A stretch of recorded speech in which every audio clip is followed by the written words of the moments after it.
Hello bachcho, let's read the question, and the question here says that a metal combines with a non-metal by the transfer of electrons to form a compound Y. Option number 1 is state the type of bonds in the Y. Part 2 is what can you say about its melting point and boiling point. And third part is will it be a good conductor of electricity, and fourth part is will it dissolve in an organic solvent or not.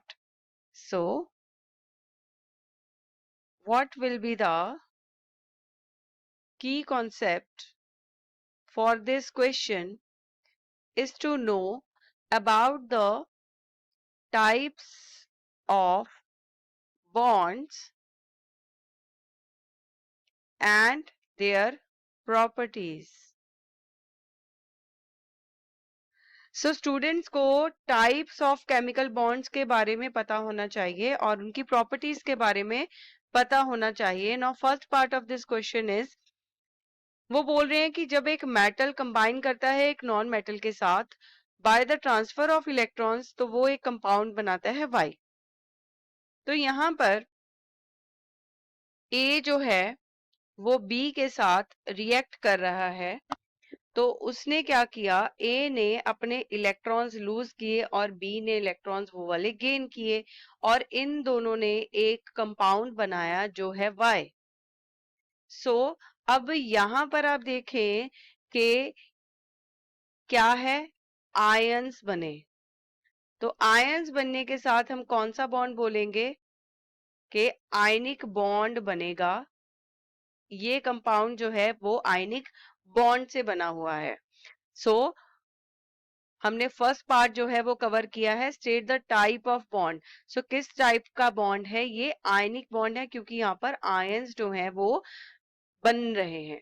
Now next है number 2, what can you say about its melting point. तो अगर ionic compounds जो होते हैं they have high melting point and boiling point. So इनके melting और boiling point काफी ज्यादा हाई होते हैं क्योंकि ये जो बॉन्ड बनता है इन आयंस के बीच में, ये बना होता है strong electrostatic force of attraction के साथ. तो इनमें जो फोर्स ऑफ अट्रैक्शन होती है वो बहुत ज्यादा होती है, इसलिए इनके बॉन्ड को तोड़ना बहुत ज्यादा मुश्किल हो जाता है.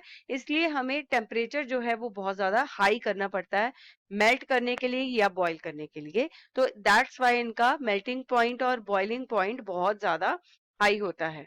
Now next part is number 3 is will it be a good conductor of electricity. So yes, क्योंकि due to free ions in the solution they can conduct electricity. So they are good conductors of electricity. Now the fourth part of this question is will it dissolve in an organic solvent or not. So they generally soluble in organic solvents. They are generally soluble in polar solvents. So हम क्या बोलेंगे, polar solvents. Polar solvent कौन सा है, water. तो ये water में soluble होते हैं. और ऑर्गेनिक सॉल्वेंट्स क्या होते हैं, they are generally non polar. Organic solvents जैसे कि बेंजीन, अल्कोहल, तो ये नॉन पोलर होते हैं. बट जो आयनिक कंपाउंड्स होते हैं वो पानी में सॉल्युबल होते हैं. So the answer will be no, that no, they will not dissolve in organic solvents. I hope you have understood this answer very well. All the best and thank you.